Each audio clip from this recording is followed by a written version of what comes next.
नमस्कार. खरं तर सिद्धंतिम गात्राणी सारखी अवस्था झालेली आहे.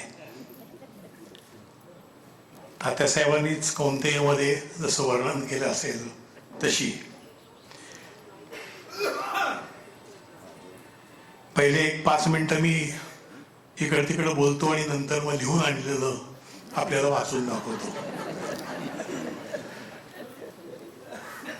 नाशिकचे सगळे आमची मित्रमंडळी, प्रतिष्ठानचे सगळे ट्रस्टीज, मंदार, लोकेश, विलास लोणारी तर आमच्याबरोबर फर्ग्युसनला होता. 1965 पासून ज्याला मी बघत आलेलो आहे तो माझा मित्र जब्बार पटेल. आणि मी नाटक म्हणून त्याच्या सान्निध्यात आलो ते 67 मध्ये. त्याची नाटकाची जी यादी आत्ता वाचून दाखवली त्यात काही 2 नावं निसटली होती, ती महत्वाची आहेत. एक म्हणजे पुरुषोत्तम करंडक स्पर्धा ज्या वर्षी सुरू झाली त्या वर्षी पहिली एकांकिका करंडक मिळणारी जब्बारनी दिग्दर्शित केली होती, ती बळी नावाची, विजय तेंडुलकरांची एकांकिका. आणि दुसऱ्या वर्षी त्यांनी एकांकिका सादर केली होती, ते साल असेल मला वाटतं 63 किंवा 63 असेल. तेव्हा थिएटर ऑफ द अब्सर्ड हा संकल्पना नवीन होती आणि तेव्हा त्यांनी जनावर ही एकांकिका दिग्दर्शित केली होती आणि त्याला पहिला क्रमांक मिळाला होता. शन्ना नवरेंनी त्यांचं भाषांतर केलं होतं. झू स्टोरी, एडवर्ड अल्बीची एकांकिका. मला सुद्धा शन्ना नवरेंचं सगळ्यात चांगलं लिखाण ते असावं. आणि नंतर जी यादी वाचून दाखवली त्याच्यामध्ये एक महत्वाचं नाटक विसरलं होतं, म्हणजे द मॅजिशियन. द मॅजिशियन नावाचं नाटक त्यांनी केलं आणि ते आपटलं. बालगंधर्व रंगमंदिराच्या सुरुवात झाल्यानंतर पहिल्या वर्षी ते नाटक केलेलं होतं आणि ते होतं इंगमार बर्मनच्या पटकथेवर आधारित. अनिल जोळेकर नावाचा आमचा मित्र, अरुण जोळेकर अभिनेता, त्याचा भाऊ, त्यांनी ते लिहिलं होतं.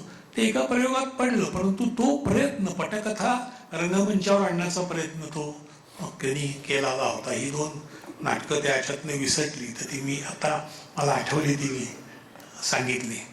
वसंताबाजी ढाके, त्यांच्या पत्नी प्रभा गणोरकर, सिसिलिया मॅडम, सगळ्यांना मी नमस्कार करतो.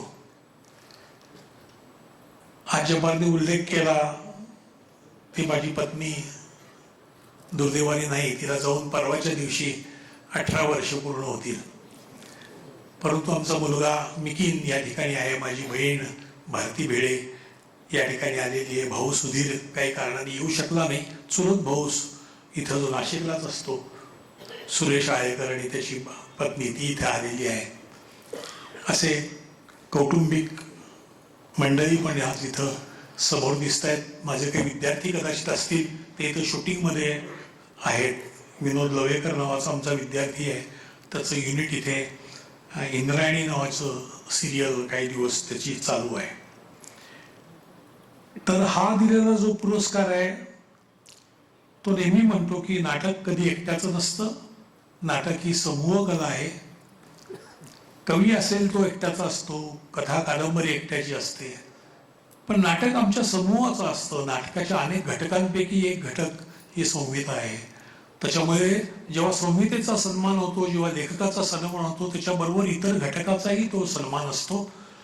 त्याच्यामुळे माझ्या सान्निध्यात आलेल्या ज्या संस्था आहेत, progressive dramatic association, Balba Kelkar हे आमचे गुरु ज्यांनी मला नाटकात आणलं, आमच्या शाळेतले गुरु राजाभाऊ लवळेकर रवणबागेतले, मराठी माध्यमात आमचं शिक्षण झालं, आणि थिएटर अकॅडमी मधले माझे सगळे नाटकात काम करणारे लोक बरेचसे आज दुर्दैवाने या ठिकाणी आज नाही आहेत. अंतरलेले आहेत. नंतरची संस्था निर्माण करण्यात थोडाफार माझा हातभार लागला. ललित कला केंद्र जिथं मी 96 सालापासून ते 2009 पर्यंत, नंतर एमेरिटस प्रोफेसर म्हणून, डिस्टिंग्विश प्रोफेसर म्हणून आणखी 10 वर्ष काढली.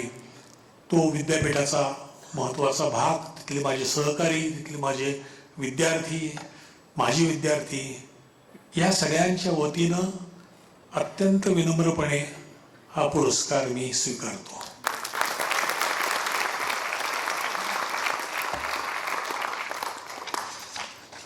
आणि आता थोडं लिहिलेलं भाषण. कुमार आमचा जुना मित्र. घाशीराम कोतवाल जेव्हा परदेशी चाललो होतो 80 मध्ये, तेव्हा हे नाटक इथं दाखवलं तर ठीक आहे, पण परदेशी दाखवायला नको असं एक हे सुरू झालं. एक प्रकारचं मिशन चालू झालं. त्याला विरोध करायला अनेकांनी जे प्रयत्न केले त्यात ग्रंथालीचा महत्वाचा वाटा होता.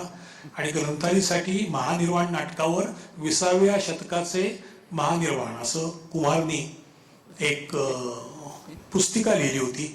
आणि ती पुस्तिका आम्हाला 80 साली जाताना निरोपाच्या वेळेला कोणी आम्हाला निरोप दिला नाही. परदेशी जाताना इतकं घाबरलेलं वातावरण होतं. हे ब्राह्मण विरोधी नाटक परदेशी चालले 1980 साली. पण तेव्हा फर्ग्युसन कॉलेजच्या टेकडीच्या पायथ्याशी जे एक कॅन्टीन होतं जुनं, त्या जुन्या कॅन्टीनमध्ये आम्हाला निरोप दिला. तो पुण्याचा उपमहापौर सतीश देसाई यांनी पुढाकार घेतला. आणि ग्रंथालीचे हे तिघं, कुमार, अरुण साधू आणि दिनकर गांगल यांच्या पुढाकाराने आम्हाला तो निरोप दिला. तिथं ते पुस्तक आम्हाला, पुस्तिका त्यांनी दिली. आज कुमार योगायोगानं या ह्याचा अध्यक्ष आहे. आणि बटेवार दिल्लीहून त्यांचं कायम नाव ऐकत होतो. दिल्लीला ते बरेच वर्ष होते, ते आता इकडे आलेले आहेत. त्यालाही नमस्कार. आता मी जी काही पानं लिहून आणलेली आहेत ती वाचून दाखवतो. त्याच्यामध्ये खरं तर आठवणी आहेत, मी काही समीक्षक नव्हे. खरं तर आज गोंधळाला झाले. नाटकामधली एंट्री बरी, निदान पहिलं वाक्य म्हणण्यापुरता आत्मविश्वास पुरतो. आजची इथली एंट्री अगदीच अनपेक्षित. निखळ साहित्याच्या मंचावर कधी एंट्री घ्यायला लागेल असं मनातही आलं नव्हतं. कुसुमाग्रजच्या भूमिकेला कधी विवा शिरवाडकर हा सायक्लोरामा लागला नाही, पण विवा शिरवाडकर या भूमिकेला मात्र कुसुमाग्रजांचं क्षितिज सतत जाणवे. तसे कुसुमाग्रज पहिल्यांदा वाटायला आले ते लहानपणी शनिवारात आयकर वाड्यात पर्वचा म्हणून घेतल्यावर, आजीनं आईकडे हँडओव्हर केल्यावर आई माझी म्हणून यायची, गरजा जय जयकार क्रांतीचा, गरजा जय जयकार. आमची आई माहेरची गाडगीळ वाडा ही शनिवार पेठेतच. वास्तविक गरजा जय जयकारची 1-2 कडवी संध्याकाळी मुठा नदी जवळच्या नवीन मराठी शाळेच्या मैदानात स्काउटच्या 2रे पुणे श्री शिवाजी कुलाच्या पथकातल्या प्रार्थनेतही समाविष्ट होती. म्हणजे कसं, या सही तुझी फार लागली, दे दयानी दे बुद्धीचा अंगली, देव तू नको दुष्ट वासना, तुझी आवरी आमुच्या आम्हाला, असं म्हणून झालं की गरजा जय जयकार क्रांतीचाच कळवय. हा काळ होता स्वातंत्र्य मिळून एक 6-7 वर्ष झालेली. क्रांती हा शब्द आला की मला आठवण व्हायची माझ्या आईच्या बहिणीची, म्हणजे आमच्या क्रांती मावशीची. तिचा जन्म ऑगस्ट 9, 1942 क्रांती दिनाचा, म्हणून आमच्या आजोबांनी तिचं नाव ठेवलं होतं क्रांती. तिचा जन्म झाला तेव्हा ते होतं येरवडा जेलमध्ये राजकीय कैदी. माझे वडीलही तेव्हा तिथंच त्याच कारणाने जेलमध्ये होते. आई काही महिने जेलमध्ये होती, पण तेव्हा त्यांची ओळख नव्हती. वडिलांच्या येरवड्याच्या सेलमध्ये साक्षात साने गुरुजींचाही मुक्काम आठवड्यावर होता, असं वर्णन वडिलांनी त्यांच्या टिपणात देव माणसाच्या सान्निध्यात 8 दिवस असं केलंय. असं अलीकडेच म्हणजे 6-7 वर्षापूर्वी पुण्यातला शनिवारातला वाडा विकण्याच्या आधी आवरावरीत सुधीरला, माझ्या भावाला, ते टिपण सापडलं. तर गरजा जय जयकार क्रांतीच्या पारायणाचा पूर्वार्ध संध्याकाळी मुठा नदी जवळच्या नवीन मराठी शाळेच्या मैदानात 2रे पुणे श्री शिवाजी कुलाच्या पथकाच्या प्रार्थनेत सुरू झाला असायचा. कारण ह्या प्रार्थनेच्या कवितेतली कडवी होती. आमचा स्काउट मास्टर म्हणजे कवयित्री पद्मा गोळे यांचा मोठा मुलगा, जो पुढे पक्षीतज्ञ झाला, प्रकाश गोळे, हा गरजा जय जयकारची एक एक ओळ सांगायचा आणि आमचा कोरस सुरू होत असे. त्यास कशाचा आई भिजविशी डोळे, उजळ तुझे भाल, रात्रीच्या गर्भात उद्याचा असे शक्काल, सरळावरती आज आमुची पेटताच प्रेते, उठतील त्या ज्वाळातून भावी क्रांतीचे नेते. या ओळी म्हणत असताना पार्श्वभागी मैदानाजवळच्या ओंकारेश्वराच्या स्मशानात कधी प्रत्यक्ष जाळणाऱ्या चितेचा धूर दिसे, तर कधी चितेच्या धुरात शाळेच्या मैदानाला लागून असलेल्या पुण्याच्या मेहेंदळे यांच्या हिंदुस्तान बेकरीच्या भट्टीच्या उंच गेलेल्या धुराड्यातनं भाजल्या जाणाऱ्या ब्रेड बिस्किटांचा धूरही मिसळेल. तर कुसुमाग्रज नाव उच्चारल्यानंतर असं सगळं मागचं हळूहळू हळूहळू झिरपत येतं आणि यातलंच काही आमच्या नाटकातही शिरलेलं असतं. पुढे मोठ्या शाळेत म्हणजे न्यू इंग्लिश स्कूल रमणबागमध्ये गेल्यानंतर वा शिरवाडकर हे नाव प्रथम ऐकलं. ते रविवार सकाळ आंतरशालेय नाट्यवाचन स्पर्धेत शाळेने त्यांची निवडलेली एकांक नाटिका दिवाणी दावा, त्यात जो आरोपी असतो त्याला वकील सांगतो की खोटं साक्ष द्यायची आणि काही विचारलं ते कुकू चकू असं म्हणायचं. काही प्रश्न विचारला की उत्तर कुकू चकू द्यायचं. त्याप्रमाणे तो पक्षकार वकील विचारतो आणि पक्षकार कुकू चकू म्हणतो. शेवटी खटला संपल्यानंतर वकील पक्षकाराकडे फी मागतो आणि पक्षकार कुकू चकू म्हणत पसार होतो. असं हे प्रहसन त्याने एका फ्रेंच प्रहसनावरनं लिहिलं होतं. त्याच्या नाट्यवाचनात सहभागी होण्याचा योग आला, पण वि शिरवाडकरांना प्रत्यक्ष बघण्याचा योग आला तो 1964 मध्ये. मी 10वी मध्ये असताना गोवा स्वतंत्र झाल्यावर 1964 मध्ये मडगावला झालेल्या साहित्य संमेलनाचे शिरवाडकर अध्यक्ष होते आणि गोव्याचे पहिले मुख्यमंत्री दयानंद बांदोडकर हे संमेलनाचे निमंत्रक. 1962 साली सातारा येथे झालेल्या साहित्य संमेलनाचे अध्यक्ष होते आमचे आजोबा, आईचे वडील काकासाहेब गाडगे. 62 मध्ये झालेल्या चिनी आक्रमणामुळे 1962 साली संमेलन काही भरलं नाही, पण त्या वर्षी कुसुमाग्रजांचे बर्फाचे तट पेटून उठले सदन शिवाचे कोसळते, रक्त आपुल्या प्रिय आईचे हिमालयावर ओघळते, हे शब्द आकाशवाणीच्या वाद्यवृंदातनं महाराष्ट्रातनं घरोघर कोसळत होते. 64च्या गोव्यातील संमेलनाची सूत्रे आमचे आजोबा मडगावला शिरवाडकरांना देणार होते. त्याही वेळी पुण्यातनं मडगावला खास संमेलनासाठी शासनानं स्पेशल रेल्वेचं आयोजन केलं होतं. त्यातून आम्ही सगळे गाडगी आळेकर आणि आमच्या आईचे आजोळचे चाफेकर कुटुंबीय स्वतंत्र झालेल्या गोव्याला रवाना झालो. तर गोव्याच्या साहित्य संमेलनात वि शिरवाडकरांचं प्रत्यक्ष दर्शन झालं, ते मात्र दुरूनच. संमेलनात झालेल्या आणखी 2 गोष्टी त्यावेळी कायमच्या स्मरणात राहिल्या. त्या म्हणजे नाशिकचेच दुसरे नाटककार वसंत कानेटकर यांच्या संगीत मत्स्यगंधा या नाटकाचा गोवा साहित्य संमेलनात झालेला पहिला प्रयोग आणि त्यात अभिषेकी बुवानी दिलेल्या गाण्यांच्या चाली, गरसभोवती रान साजणी, तू तर चाफे गळी किंवा देवा घरचे ज्ञात कोणाला इत्यादी. आणि दुसरी महत्वाची गोष्ट त्या संमेलनातली म्हणजे संमेलनाच्या समारोपाच्या दिवशी नुकत्याच प्रदीर्घ आजारातनं उठलेल्या साक्षात पंडित कुमार गंधर्व यांचं झालेलं जाहीर गायन.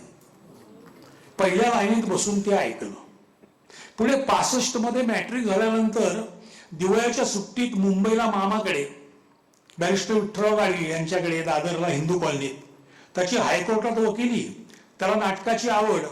त्यानं लंडन मुक्कामी भरपूर नाटकं पाहिलेली. त्यांनी तेव्हा लॉरेन्स हॉलिवेचं हॅमलेट पण पाहिलं होतं. त्याच्याबरोबर ज्ञानेश्वर नाडकर्णी पण होते, तेही त्यावेळेला लंडनला होते. आणि आमच्या जान्हवी मामीला साहित्याची आवड, त्यात कविता हा तिचा वीक पॉइंट. लग्नाआधी ती मुंबईला दैनिक लोकसत्ताच्या रविवार पुरवणीत उपसंपादिका होती. गिरगावात त्यावेळी साहित्य संघाच्या वास्तूचं पुनर्निर्माण होऊन अद्ययावत प्रेक्षकगृह भालेराव यांनी तयार केलेलं होतं. आम्ही सगळे साहित्य संघात नाटक बघायला. ते नाटक होतं आमचं नाव बाबूराव, लेखक विवा शिरवाडकर. तो शुभारंभाचा प्रयोग होता. प्रमुख भूमिकेत होते शंकर घाणेकर, मामा पेंडसे पण होते, बाळ कुर्तळकरांचं दिग्दर्शन होतं. पण मुंबईचं वातावरण गच्च भरलेलं वातानुकूलित साहित्य संघाच्या सभागृहात माझा डोळा कधी लागला त्या अंक संपल्यावरच मला कळलं. आता जरा जाणतेपणी पुणे विद्यापीठात MSc बायोकेमिस्ट्री करत असताना 71 मध्ये नव्यानं निघालेल्या बालगंधर्व रंगमंदिरात पाहिलेलं नाटक म्हणजे नटसम्राट. अभूतपूर्व अनुभव. पण नाटकापेक्षा जास्त भिडला तो डॉक्टर लागूंचा अभिनय. शब्द शिरवाडकरांनी लिहिलेले, पण ते कुसुमाग्रजांच्या कोंदणातून आलेले आणि श्रीराम लागूंच्या अभिनयाच्या जनुकातनं भिजलेले शब्द. नाट्य अवकाशात अर्थवाही शब्दांचा जिवंत नाट्य सडा संबंध प्रेक्षागृह कसे रोमांचित आणि विचारमग्न करतो याचा तो आंतरराष्ट्रीय वस्तुपाठच होता. त्याच सुमारास कोलकात्यावरनं शंभू आणि तृप्ती मित्रा पुण्यात 2 बंगाली नाटकं घेऊन आली होती. पुतुल खेला म्हणजे इब्सेनचं डॉल्स हाऊस आणि राजा अदिपौस म्हणजे सोफोक्लिसचं इडिपस. या 2 बंगाली आणि 1 मराठी नाटकाच्या नाटकांनी अभिनयाच्या संकल्पनेलाच हादरे दिले. तर नटसम्राट मधली सोगत. सुरुवातीला गणपतराव बेलवलकरांना आपली कौटुंबिक अवस्था बघून आठवण होते लिअरच्या 2 मुलींची आणि ते म्हणू लागतात लिअरचं सोबत. संपूर्ण त्याच्यामध्ये डॉक्टर लागू खुर्चीवर बसलेले, अंधार झालेला, त्यांच्यावर प्रकाश केंद्रित होतो आणि त्यांची विचारचक्र सुरू होऊन ते ट्रान्समध्ये गेल्यासारखं करतात. आम्ही पहिल्या दुसऱ्या लाईनीमधनं बघत होतो आणि ते डॉक्टर लागू सुरू करतात. हे स्वर्गस्थ शक्तीनो, द्या खडकांची अभेद्यता माझ्या मनाला. मला हवंय सामर्थ्य सहन करण्याचं, फक्त सहन करण्याचं. वयानं आणि व्यथनं लक्तरलेला हा थेरडा उभा राहिला आहे हे दैवतानं. आक्रोश करीत तुमच्या दाराशी, त्याला दान करा फक्त सहनशीलतेचं. जर तुम्हीच ओतला असेल कृतज्ञतेचं जहर, तर या कार्ट्यांच्या काळजामध्ये निदान करू नका माझी कुचेष्टा, मला लाचार करून त्यांच्या समोर. हे असं ते बोलायचे. किंवा पहिल्या अंकाच्या शेवटी शेक्सपियरच्या to be or not to सुबीवरनं स्वागताचा शेवट ते करतात. तर इथंच मेघ आहे. नव्या स्वप्नांच्या अनोळखी प्रदेशात प्रवेश करण्याचा धीर होत नाही म्हणून आम्ही सहन करतो. हे जुनं जागेपण सहन करतो. प्रेताच्या निर्जीवपणानं अभिमानानं होणारे बलात्कार, अस्तित्वाच्या गाभाऱ्यात असलेल्या सत्वाची विटंबना आणि अखेर करुणेचा कटोरा घेऊन उभे राहतो खालच्या मनाने आमच्याच मारेकरांच्या दाराशी. विधात्या, तू इतका कठोर का झालास? एका बाजूला आम्ही ज्यांना जन्म दिला ते विसरतात आणि दुसऱ्या बाजूला ज्यानं आम्हाला जन्म दिला तो तूही आम्हाला विसरतोस. मग विस्कटलेल्या हाडांचे हे सापळे घेऊन हे करू ना करा. आम्ही थेरड्यानं कोणाच्या पायावर डोकं आदळायचं? कोणाच्या पायावर? कोणाच्या? पुढे नाटककाराची कंसातली रंगसूचना आहे. एक दीर्घ शब्दविराम आणि गळचेपी करणारी स्तब्धता. या मंचीय स्तब्धतेचा निर्माता होता नटवर्य श्रीराम लागू.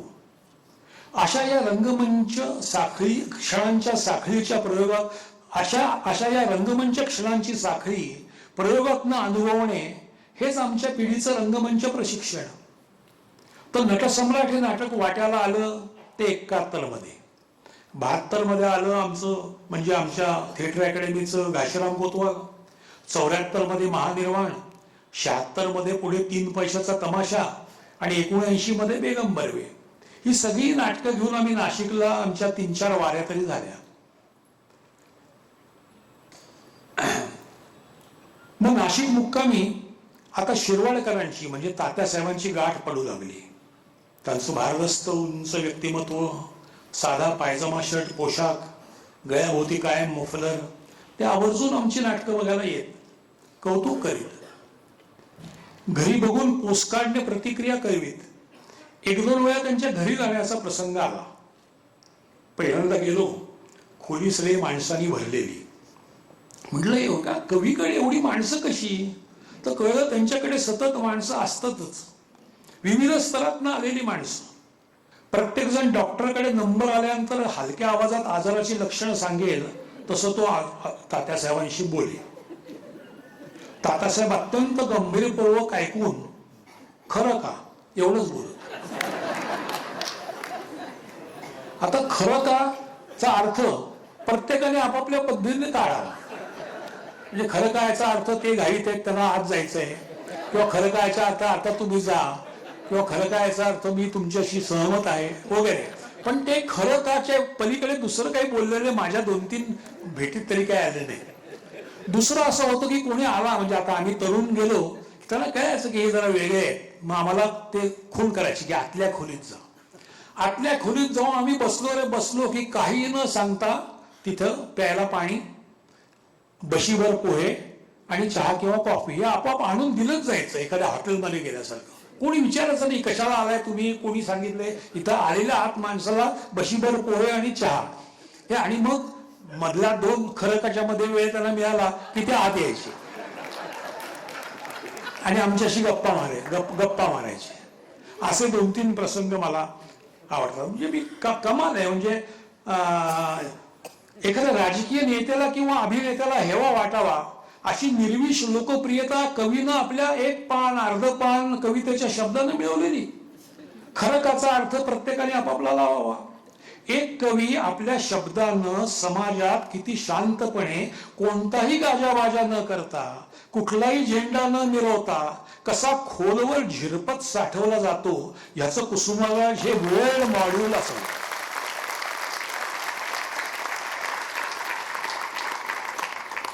याचं एक कारण मला असं वाटतं की त्यांच्या कवितेतनं सर्वसामान्यांना दिसणारी आणि भावणारी सर्वसमावेशक जीवनदृष्टी, कवितेत सतत दिसणारे बुद्ध आणि गांधी यांचे विचार, ढोंगी भ्रष्ट पुढारी, सडलेलं राजकारण याविषयीची नाराजी, त्यात भरडला जाणारा सर्वसामान्य माणूस. पण याच माणसाला दिवसभराच्या धकाधकीनंतर त्याच्या कवितेतनं रात्रीच्या आसमानात सतत दिसणारी आशेच्या स्वयंप्रकाशित ताऱ्याची झक्क आशादायक लुकलुक दिसत असे. पण अशा या जीवनदृष्टीच्या मध्यमवर्गीय मर्यादांची कुसुमाग्रजांना उत्तम जाण होती. म्हणून त्यांची कविता रसिकांना अत्यंत पारदर्शक आणि खरी वाटली असावी. त्यांची कविता पारदर्शक जशी होती तसंच या कवीचं व्यक्तिमत्व देखील पारदर्शक. अशी रुजू व्यक्तिमत्वे साहित्यात, विशेष आमच्या नाटकात क्वचित दिसतात, म्हणजे निदान माझ्या छोट्या जगात तरी. पण आनंदाची बाब म्हणजे माझ्या पाहण्यात अशी 3 व्यक्तिमत्व तरी आली होती की जी अतिशय पारदर्शक होती. एक पु ल देशपांडे, कधीही कोणाच्या विषयी त्यांनी वाईट बोललेलं नाही, कायम कोणाच्या विषयी पॉझिटिव्ह दृष्टिकोन, प्रत्येकाला उत्तेजन दिलं. नवीन तरुण मुलगा आला तर ते त्याच्याशी बोलणार, चर्चा करणार. दुसरं व्यक्तिमत्व म्हणजे जयवंत दळवी. जयवंत दळवींसारखा इतका पारदर्शक आणि मदत करणारा माणूस माहीत नाही. तुम्हाला माहिती नसेल की घाशीराम कोतवालची सगळी कॉन्ट्रोवर्सी जी होती ती त्यांच्या 13 विकास भवानीशंकर रोड यांच्या फ्लॅटमधनं चाललेली. पुण्याहून आम्ही गेलो की पहिली बॅग त्यांच्याकडे टाकायची, मग जाऊन सगळी कामं करायची, परत बॅग घेऊन टॅक्सीनी परत यायचं असेल ते घरी त्यांच्या घरी गेलं की ते तेव्हा कॉन्सुलेटमधनं रिटायर झालेले होते. आणि त्यांच्या घरी काय मासे वगैरे असायचे. आम्ही पुण्याहून गेलो की ते मासे कसे खायचे हे पण समजावून सांगायचे. आणि आमच्या प्रत्येक नाटकाला ते तिकीट काढून यायचे, न सांगता यायचे, आणि त्याच्यानंतर ते पत्र पाठवायचे किंवा कधी कधी छोटासा चेक पण पाठवायचे मदत म्हणून. इतका चांगला माणूस. तिसरा म्हणजे विजय तेंडुलकर. कधीही मी दुर्मुखलेला किंवा कंटाळायला पाहिलं नाही. आमची कुठलीही नाटकं कधी वाचायला ते एका पायावर तयार असायचे. सतत पत्र लिहायचे, विचारायचे तुम्ही काय लिहिताय काय नाही. काही त्याच्यातनं मिळत नव्हतं, काय माहित नाही. बहुतेक त्यांचा एक नाटककार म्हणून तो एक रियाज असावा असं मला वाटतं की दुसऱ्याला टोकत राहावं, तरुण मुलाला काय लिहितोय काय नाही. अशी 3 व्यक्तिमत्व शिरवाडकरांच्या व्यतिरिक्त पाहण्यात आली. शिरवाडकरांच्या घरी 2-3 वेळा जायचा प्रसंग आला, पण कायम आपला दरबार भरलेला, शांतपणे लोक त्यांच्याकडे बघत बसलेले, जवळ काही जाऊन बोलायचं तर काही नुसतंच त्यांच्याकडे न बोलता काही वेळ बसायचे, उठून त्याला नमस्कार करायचे, निघून जायचे. काही देणं नाही, काही घेणं नाही. दिलीच तर एखाद्या अडलेल्या संपादकाला ते कविता द्यायचे. आता नटसम्राट सारख्या नाटकाचं लोकप्रियतेचं मोजमाप आपण करतो की लोकप्रिय नाटक झालं म्हणजे गल्ला किती जमला, प्रयोग किती झाले, पैसे किती मिळाले, लोकप्रिय किती का झाले वगैरे वगैरे. छोटी घटना सांगतो. माझे शिक्षक या पेशातली 97-98 साली मी 96 मध्ये रुजू झालो पुणे विद्यापीठात. बायोकेमिस्ट्री विषय सोडून एक दिवशी वसंतराव गोवारीकरांनी माझी नेमणूक तिथं प्राध्यापक म्हणून केली. माझ्याकडे काही लिटरेचरचं काही एक छोटी डिग्री सुद्धा नाही. आणि त्यांनी सांगितलं की तुम्ही हे डिपार्टमेंट डेव्हलप करा. आणि मला फंक्शनल ऑटोनॉमी दिली डिपार्टमेंटला. आणि आम्ही ते डिपार्टमेंट डेव्हलप करायला लागलो.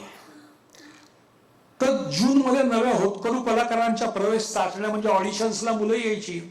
आमच्याकडे 30 जागा म्हणजे संगीत, नृत्य आणि नाटक मिळून 30 म्हणजे 10 फक्त. त्यातल्या निम्म्या राखीव म्हणजे 5च जागा आणि 5 राखीव. आमच्याकडे यायची मुलं ती सगळी नृत्य वगळता सगळी मुलं 90% ग्रामीण भागातून यायची. संगीताला शिकायला यायची ती वारकरी संप्रदायातून आलेली असायची, त्या पार्श्वभूमीवरून आलेली असायची, किंवा घरात काहीतरी संगीत आहे म्हणून आलेली असायची. आणि नाटकाची मुलं तर काहीतरी बघून, काय टीव्ही बघून किंवा काहीतरी बघून आलेली असायची. बहुतेक सगळी छोट्या छोट्या गावातून आलेली मुलं, कारण फी कमी. तर नाटकाच्या 10 जागासाठी फार फार तर तेव्हा 15 अर्ज यायचे. म्हणजे 15 पैकी आम्हाला 10 घ्यायला लागायचे, 5ला नाकारायचे.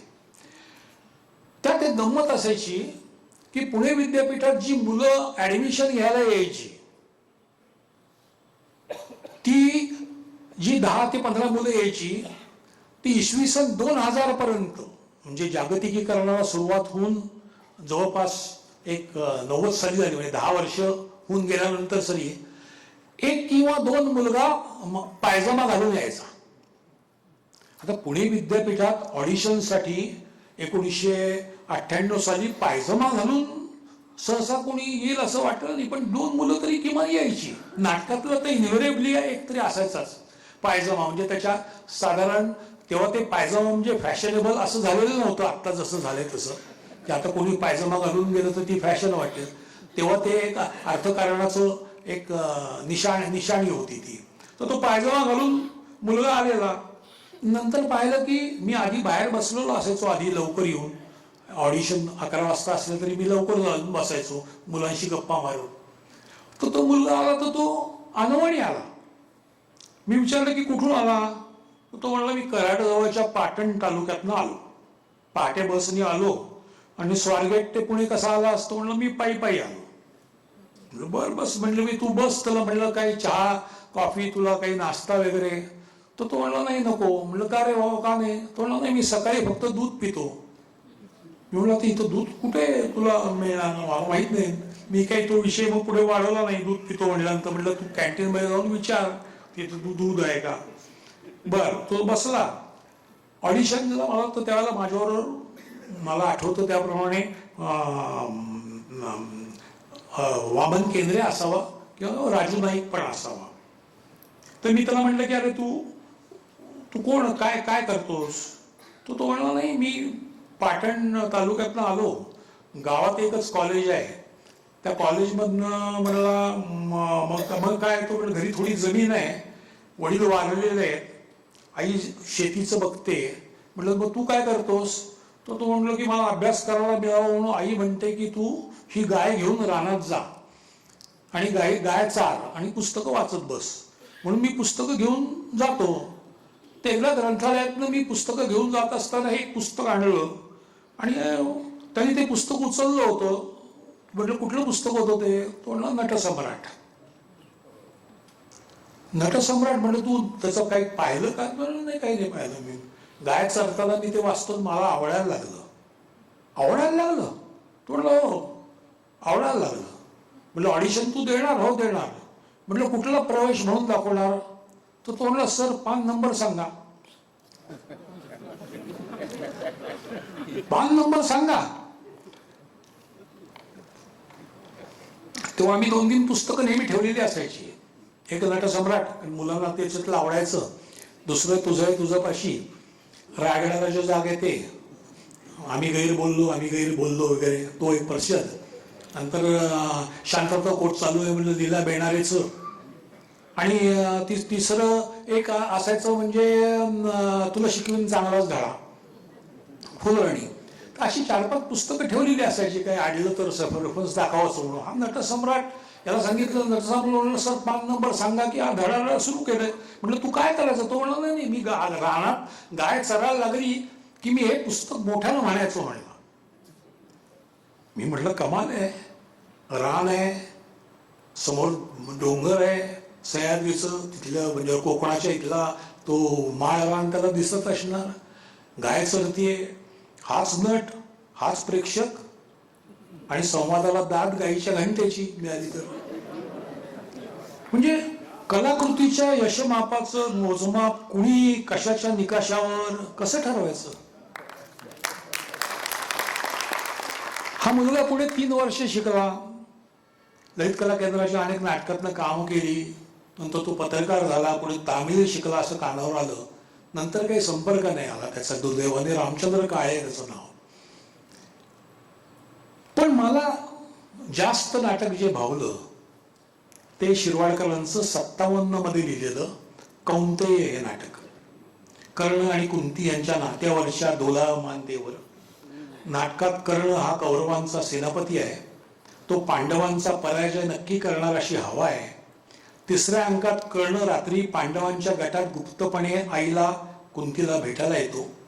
शिरवाडकरांनी लिहिलेला कुंती आणि कर्ण यांचा जो संवाद आहे तो मी वाचताना असं मला वाटलं की सध्या उद्धृत करण्याचं, म्हणजे नवीन भाषेत सांगायचं तर कट अँड पेस्ट करण्याचं सध्या ठिकाण आहे. ते मी माझ्या मनानं ते कटपेस्ट केलं आणि प्रत्येक शब्द ते लिहिलेला आहे शिरवाडकरांनीच, पण मग त्याच्यातलं मी तो कटपेस्ट केलेला आहे. तो दिल्यानंतर त्याचा ऐवज कसा बदलतो त्याचा एक नमुना तुम्हाला मी वाचून दाखवतो. अर्धा पान आहे. कुंती कर्णाची चाहूल लागून अर्धवट झोपेतनं जागी होते. कर्ण, आई मी कर्ण. कुंती, कर्णाला मी ओळखणार नाही असं कधी होईल का रे? अशा अपरात्री तू पांडवांच्या शिबिरात आलास जीवावर उदार होऊन? कर्णा, मी भांबावून गेले. तू परत आपल्या शिबिरात जाणार की आता इथेच? कर्ण, नाही आई, मी पांडवांच्या पक्षात नाही आलो. उद्या रणांगणावर जाण्यापूर्वी तुझा आशीर्वाद घ्यायला आलोय. कुंती, स्वतःचं दुर्भाग्य लपवीत आयुष्यभर अंधारात राहिलेली कुंती काय आशीर्वाद देणार तुला? एकाचा विजय म्हणजे 5 पराजय, आणि 5 विजय म्हणजे माझ्या या बाळाचा पराजय. आपल्या औदार्यानं आणि पराक्रमानं चिरंजीव हो, हाच माझा आशीर्वाद. तुझं कर्तव्य तू केलंस माते. आता तू जे वचन मागितलं नाहीस ते द्यायला मी सिद्ध आहे. आई, तुझ्या पायाची शपथ घेऊन सांगतो की मी तुझ्या सगळ्या मुलांना, माझ्या भावांना मारणार नाही. कुरुवंशाला जो ललांभूत आहे त्या धर्मराजाला प्राणावर प्रसंग आला तरी मी मारणार नाही. तुझ्या लाडक्या नकुल सहदेवावर देखील मी शस्त्र उगारणार नाही. तुझा लाडका भीम माझ्या शस्त्रांच्या कक्षेत आला तरी मी वार करणार नाही.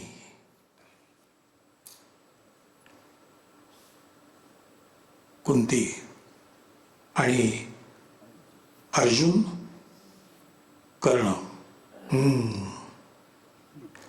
त्या बाबतीत तसं वचन द्यायला मी असमर्थ आहे माते.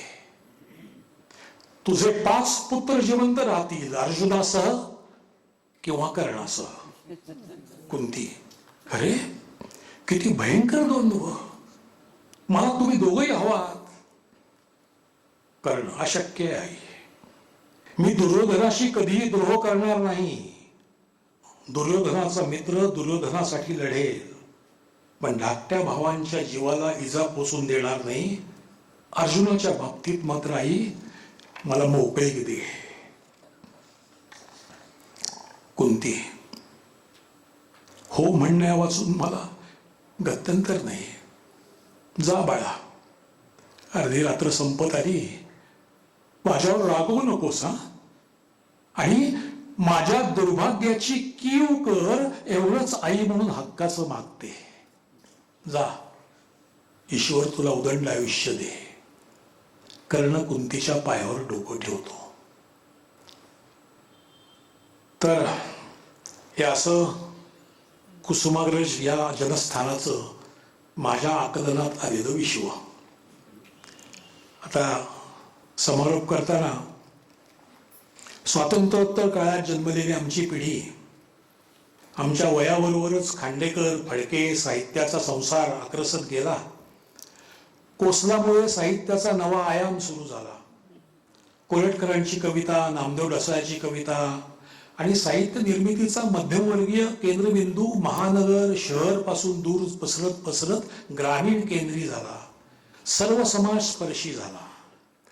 70-75 नंतर सहकारी साखर कारखाने, खाजगी शिक्षण संस्था उभारून मेडिकल, इंजिनिअरिंग कॉलेज तर काढलीच, पण इंग्रजी माध्यमाच्या टोलेजंगी शाळा तालुका गाव पातळीवर निघाल्या.